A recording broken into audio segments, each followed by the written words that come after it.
रहीम अस्सलाम वालेकुम।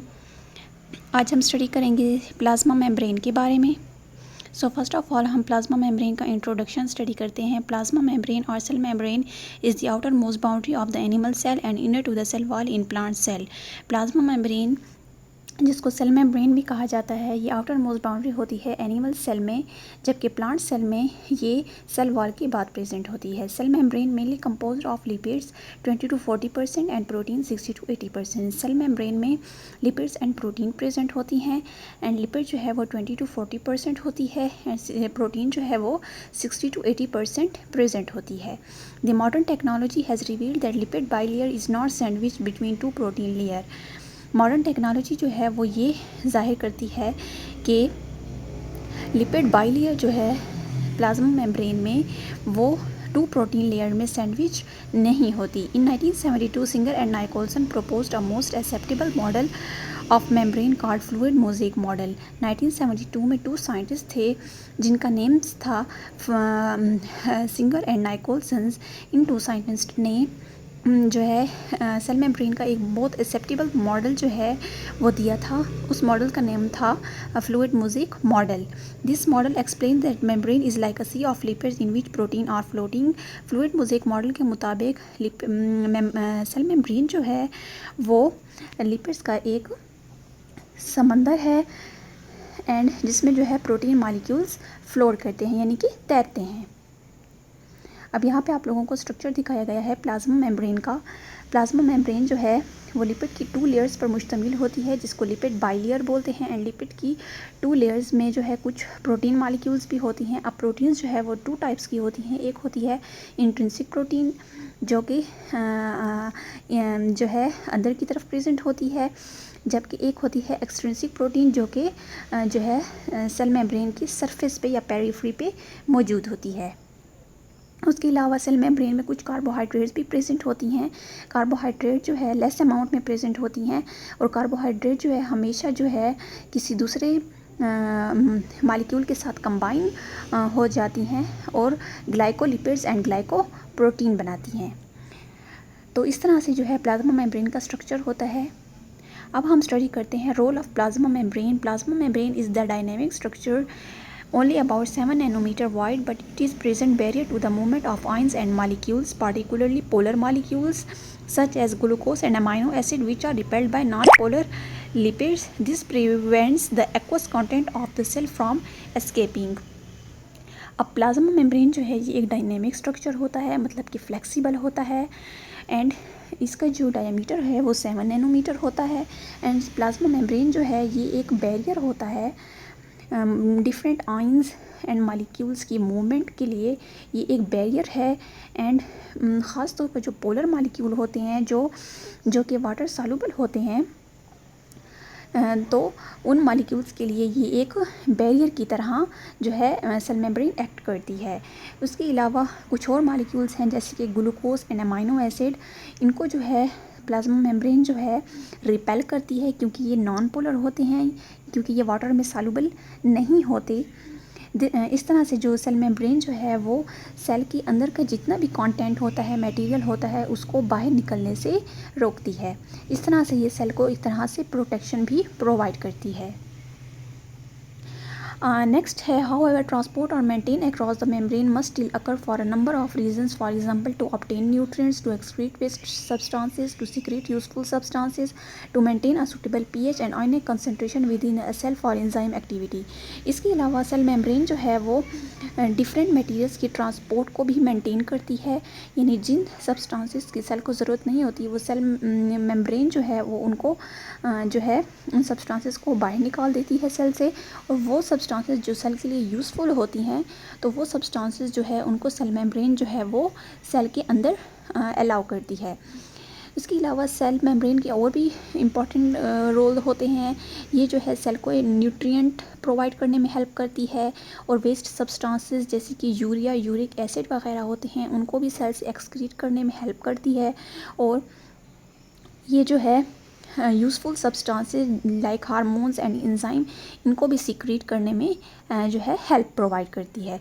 इसके अलावा सेल मेम्ब्रेन जो है वो सेल की एक सूटेबल पीएच को और आयनिक कंसंट्रेशन को भी जो कि एंजाइम एक्टिविटी के लिए बहुत इंपॉर्टेंट होती हैं, उनको भी जो है मेंटेन रखती है।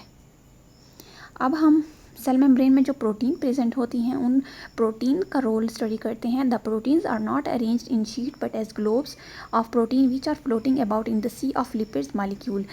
सेल मेम्ब्रेन में जो प्रोटीन प्रेजेंट होती हैं, ये प्रोटीन जो है शीट्स की फॉर्म में अरेंज नहीं होती, बल्कि ये ग्लोब्स की फॉर्म में होती हैं, यानी गोल बॉल की तरह होती हैं।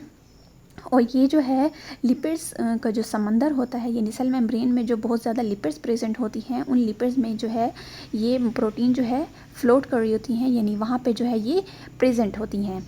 Some proteins extend completely through the double layer of lipids from the one side to the other and are called intrinsic protein. कुछ प्रोटीन ऐसी होती हैं जो कि सेल मेम्ब्रेन को जो है से पास हो रही होती हैं एक साइड से दूसरी साइड की तरफ, तो ऐसी प्रोटीन को जो है इंट्रिंसिक प्रोटीन बोला जाता है, यानी कि ये सेल के अंदर तक जो है मौजूद होती हैं। Some other proteins are smaller and are placed among the phospholipid molecule, these are on one side of the membrane and are called extrinsic protein. और कुछ प्रोटीन जो है वो ऐसी होती हैं जो कि सेल की एक साइड पे जस्ट प्रेजेंट होती हैं, यानी कि सेल की सरफेस पर ही जस्ट प्रेजेंट होती हैं, एंड ये जो है ऐसी प्रोटीन्स को जो है एक्सट्रिंसिक प्रोटीन बोला जाता है।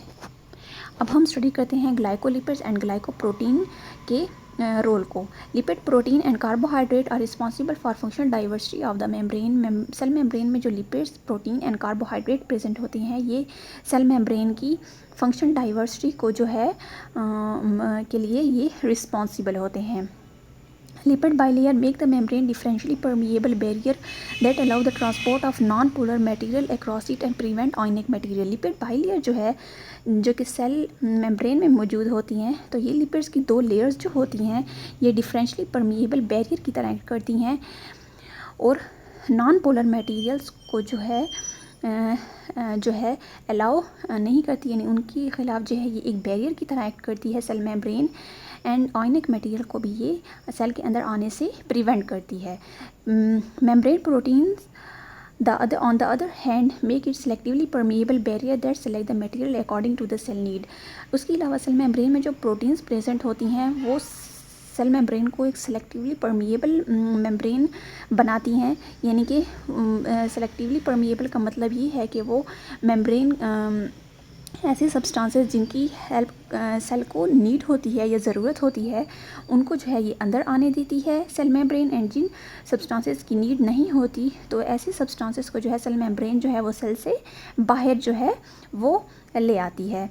Extrinsic protein function as receptor that receive the stimuli from the environment and thus inform the cell to respond. जो एक्सट्रिंसिक प्रोटीन होती हैं जो कि सेल की एक ही साइड पे जस्ट प्रेजेंट होती हैं, तो ऐसी प्रोटीन्स जो है वो स्टिमुलाई को रिसीव करती हैं, यानी कि रिसेप्टर की तरह एक्ट करती हैं, एंड सेल को जो है जिसकी वजह से जो है सेल जो है वो रिस्पॉन्ड कर पाता है किसी भी इन्वायरमेंटल चेंज के ख़िलाफ़। Integral proteins also called as permeases regulate diffusion, osmosis and active transport of ionic material. इसके अलावा कुछ इंटीग्रल प्रोटीन्स भी होती हैं जिनको इंट्रिंसिक प्रोटीन्स भी बोला जाता है। इनको जो है परमिएसेस भी कहा जाता है क्योंकि ये जो है डिफरेंट मटेरियल आयनिक मटेरियल्स का जो है डिफ्यूजन, ऑस्मोसिस और एक्टिव ट्रांसपोर्ट में को जो है रेगुलेट करती हैं या उनको जो है उनको जो है उनकी रेगुलेशन में ये हेल्प करती है। डिफ्यूजन का मतलब है मटेरियल्स का हायर कंसंट्रेशन से लोअर कंसंट्रेशन की तरफ आना, जबकि ऑस्मोसिस जो है वो भी जो है डिफरेंट मटेरियल्स का या सब्सटेंसेस की जो है ट्रांसपोर्ट होती है from higher concentration to lower concentration, लेकिन ऑस्मोसिस में जो है एक बैरियर होता है हमेशा। एंड एक्टिव ट्रांसपोर्ट जो है एक ऐसी ट्रांसपोर्ट होती है जिसमें जो है एनर्जी की नीड होती है ट्रांसपोर्ट के लिए। अब नेक्स्ट हम स्टडी करते हैं membrane carbohydrate such as glycolipids and glycoprotein provide receptor site that receive different type of stimuli like hormones. Receptor site that receive different type of stimuli like hormone receptor site receive nerve impulses, recognition of antigen and food materials, this inform the cell to for response.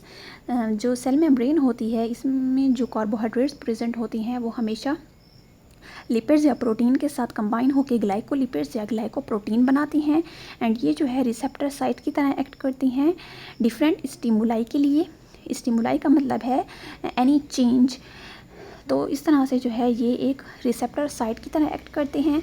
उसके अलावा different जो stimuli होते हैं hormone जैसे कि HRS है या nerve impulses है या डिफरेंट जो भी स्टिमुलाई होते हैं उनको ये जो है रिसीव करते हैं या सेंस करते हैं एंड सेल को जो है इन्फॉर्म करते हैं एंड सेल जो है वो देन रिस्पॉन्ड करता है उस स्टिमुलाई के ख़िलाफ़।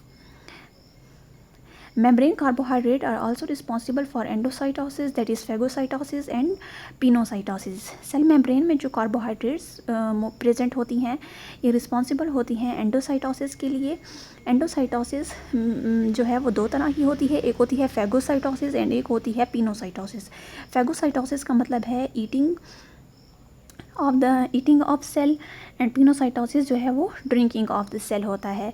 पिनोसाइटोसिस में जो है सेल कुछ जो है वो ड्रिंक करता है कोई भी लिक्विड, जबकि फैगोसाइटोसिस में सेल जो है किसी भी फॉरेन जो ऑब्जेक्ट होता है, फॉरेन मटेरियल होता है, उसको इंगल्फ करता है अपने अंदर। 10 glycolipids and glycoprotein act as cell surface marker. तो इस तरह से जो ग्लाइकोलिपिड्स एंड ग्लाइकोप्रोटीन्स होती हैं वो सेल सरफेस मार्कर की तरह एक्ट करती हैं। अब हम जो है सेल मेम्ब्रेन की फर्दर मज़ीद फंक्शंस को स्टडी करते हैं। Maintain transport across the cell membrane. Plasma membrane जो है वो डिफरेंट मटेरियल के ट्रांसपोर्ट को भी मेंटेन करती है या रेगुलेट करती है and prevent the cell from dehydration. And plasma membrane जो है वो सेल को डिहाइड्रेशन से यानी पानी की कमी से भी जो है वो बचाती है। Allow only substances to enter the cell hence protect the cell from damage. And plasma membrane जो है वो ऐसे सब्सटेंसेस को सेल के अंदर अलाउ करती है जिनकी सेल को ज़रूरत होती है और इस तरह से जो है ये सेल को एक तरह से प्रोटेक्शन प्रोवाइड करती है एंड सेल डैमेज से ये प्रोटेक्ट करती है। Plasma membrane separate component from each other and the outside. Plasma membrane जो है वो सेल के अंदर जितना भी कंटेंट होता है, साइटोप्लाज्म एंड सेल ऑर्गेनेल्स, उनको जो है बाहर के आउटसाइड इन्वायरमेंट से जो है सेपरेट करती है यानी कि अलग करती है। Membranes provide attachment site for the enzymes and other molecules involved in metabolism. Plasma membrane जो है वो डिफरेंट एंजाइम्स के लिए एंड मॉलिक्यूल्स के लिए एक अटैचमेंट साइट प्रोवाइड करती है जो कि मेटाबॉलिज्म के लिए इम्पॉर्टेंट होते हैं।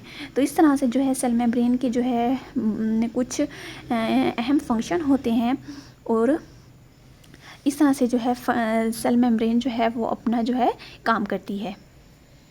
I hope thank you so much. I hope you learn something from this video.